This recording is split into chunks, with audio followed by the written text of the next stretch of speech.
कर्मचारियों को कम से कम पैसा दिया जाए, किस तरीके से सरकार अपनी जिम्मेदारियों से बच सकती है। उन जिम्मेदारियों से बचने के लिए अलग अलग नियम, कायदे, कानून बना दिए जाते हैं, जबकि पूरा जो देश है संविधान से एक नियम, एक कानून से चलना चाहिए। जब 1 अप्रैल 2004 में केंद्र सरकार ने पेंशन की जिम्मेदारी से बचते हुए एक नया नियम बनाना चाहा, तो जो कर्मचारी नेता थे केंद्र सरकार में, मुझे कहना नहीं चाहिए, भारत रत्न स्वर्गीय श्री अटल बिहारी वाजपेयी जी से भी मिले, तो उन्होंने कर्मचारियों से पूछा कि देश बड़ा है या पेंशन। तो हर कोई भी जिम्मेदार भारत का नागरिक कहेगा भाई देश बड़ा है, बाकी सारे मुद्दे छोटे हैं।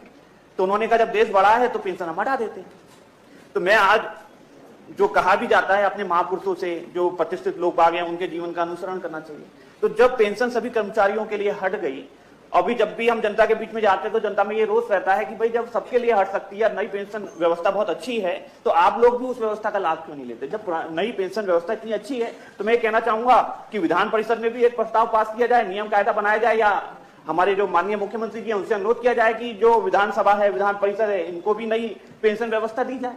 जबकि हाईकोर्ट का कहना है कि जो पेंशन व्यवस्था है वो कर्मचारी का हक है, अधिकार है, कोई भीख नहीं है जो प्रदेश सरकार देती है। ये इसलिए भी दी जाती है कि जब 60-62 वर्ष में आदमी सही तरीके से चल नहीं सकता या किसी तरीके से बीमार है, तो ये पेंशन के माध्यम से आदमी सम्मान के साथ जी सकता है।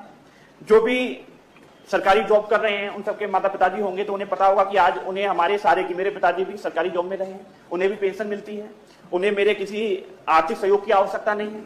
तो इस तरीके से जो प्रदेश सरकार है, एक जो वृद्ध हैं उनके लिए ये पेंशन व्यवस्था पुरानी वाली चालू कर सकती है, क्योंकि नई में भी तो 10% का सहयोग दिया जा रहा है। तो कोई एक ऐसा रास्ता निकाला जाए कि जो रिटायर्ड व्यक्ति हैं कैसे सम्मान के साथ समाज में उचित धारा से जुड़ के अपना जीवन यापन कर पाए।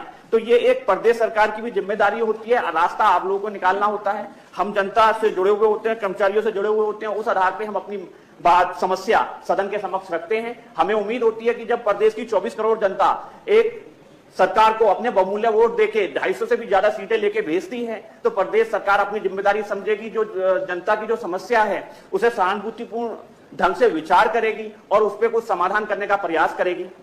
जब कर्मचारी का जो नई पेंशन व्यवस्था के तहत पैसा कटता है उसे यही नहीं पता उसे मिलेगा कितना, जब मार्केट के आपने हवाले कर दिया गया तो उसका भविष्य अंधकार में हो गया।